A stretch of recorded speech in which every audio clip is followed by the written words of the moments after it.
CM Revanth పై మాజీ మంత్రి శ్రీనివాస్ గౌడ్ ఆగ్రహం వ్యక్తం చేశారు. సీఎం సర్పంచుల సన్మాన సభలో సీఎం పరుష పదజాలంతో మాట్లాడినట్టు తెలిపారు. సర్పంచులతో గ్రామాల అభివృద్ధి గురించి చర్చించాలని, కానీ బీఆర్ఎస్ ను బొందబెడదాం, బీఆర్ఎస్ ను లేకుండా చేస్తామని మాట్లాడడం ఏంటని ప్రశ్నించారు. సీఎంగా రేవంత్ రెడ్డి విఫలమయ్యారని విమర్శించారు. సన్మాన సభలో మాట్లాడే పద్ధతి, సర్పంచుల సన్మాన సభలో మాట్లాడే రీతి, సందర్భము, దానికి దీనికి ఏమైనా ఉందా?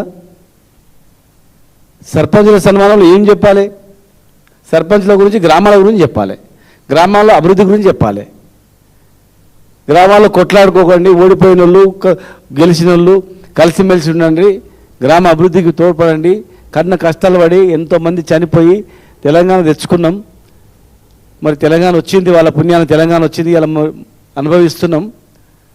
గ్రామాలు అభివృద్ధి చేసుకోవడం ఏమైనా సందేశం ఇస్తారు.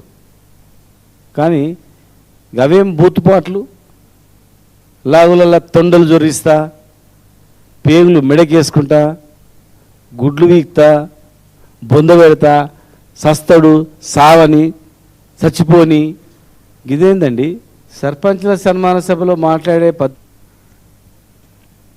జగిత్యాల ఎమ్మెల్యే డాక్టర్ సంజయ్ కుమార్ సంచలన వ్యాఖ్యలు